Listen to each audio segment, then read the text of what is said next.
સુરત શિક્ષણ સમિતિના વિપક્ષ નેતા રાકેશ હિરપરા ઈચ્છાપુર શાળાની મુલાકાત દરમિયાન શાળામાં વરસાદી પાણીની આવતા અકળાયા હતા। આજે સુરત શિક્ષણ સમિતિના વિપક્ષ નેતા ઈચ્છાપુર ખાતે શાળાની મુલાકાત લીધી હતી। શાળા રોડ કરતાં નીચાણવાળા ભાગમાં હોવાથી વરસાદનું પાણી શાળામાં આવે છે અને પાણીનો ભરાવો થાય છે। તો હાલ ચાંદીપુરાના ખતરા વચ્ચે આ પરિસ્થિતિ ગંભીર છે।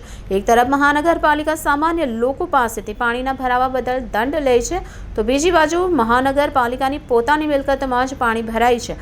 શાળાના નામે માત્ર 4 ઓરડા છે, જેમાંથી 2 ઓરડામાં પાણી ટપકે છે, એટલે માત્ર 2 ઓરડા જ વાપરી શકાય એમ છે। બાલવાડીથી ધોરણ 5 સુધીના 6 વર્ગોમાં 75 બાળકો અભ્યાસ કરે છે। માત્ર 3 શિક્ષકોથી શાળા ચાલી રહી છે અને 4 ઓરડાઓ છે, જેમાંથી 2 ઓરડામાં પાણી ટપકે છે। વરસાદની સિઝનમાં આ 2 જ ઓરડામાં આચાર્યની ઓફિસ અને બાળકોએ ભણવાનું, જમવાનું, રમવાનું હોવાથી વિદ્યાર્થીઓ ભારે જહેમત ઉઠાવી અભ્યાસ કરી રહ્યા છે। નમસ્કાર મિત્રો, હું રાકેશ હિરપરા, નેતા વિપક્ષ નગર પ્રાથમિક શિક્ષણ સમિતિ સુરત। આપણે અત્યારે ઊભા છીએ ઈચ્છાપુર ગામની પ્રાથમિક શાળામાં સુરતમાં। 75 બાળકો શાળામાં અભ્યાસ કરી રહ્યા છે।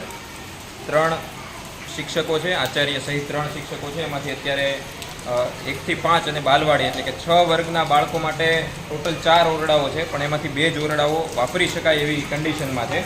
અને આ 75 બાળકોમાં 3 શિક્ષકો છે, એમાંથી 1 શિક્ષિકા બેન છે જે તાલીમ અર્થે ગયા છે, એટલે અત્યારે 75 બાળકો બાલવાડી સહિત 1 થી 5ના બાળકોને 2 શિક્ષિકા બહેનો સંભાળી રહ્યા છે। એમાં 1 આચાર્ય છે અને 1 શિક્ષિકા બેન છે।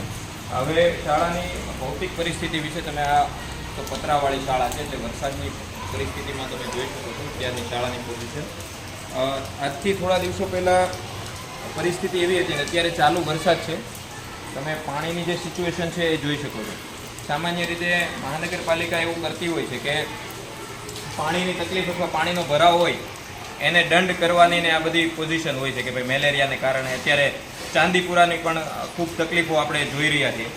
તો આ મહાનગરપાલિકાની પોતાની જ મિલકત છે, આ મહાનગરપાલિકાની અંતર્ગત આવતું મકાન છે, એમાં તમે પાણી ભરાવાની અને સમસ્યા જોઈ શકો છો। સાથે સાથે આ વર્ગખંડોની પોઝિશન પણ જોઈ શકો છો। આ લાઇનમાં 3 વર્ગખંડો છે, એમાંથી 2 વર્ગખંડો જ વાપરી શકાય એમ છે, અને એ 2 વર્ગખંડોમાં 1 થી 5 અને બાલવાડીના 75 બાળકોને અભ્યાસ પણ કરાવવાનો છે।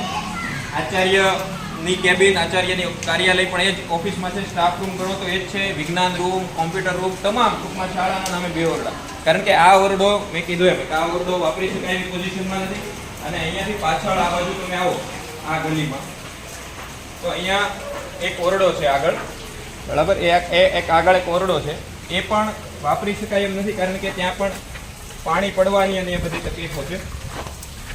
તો તંત્રને વિનંતી છે કે આ તમે શાળાના મકાનની પરિસ્થિતિ પણ જોઈ શકો છો, આ સમગ્ર પરિસ્થિતિ।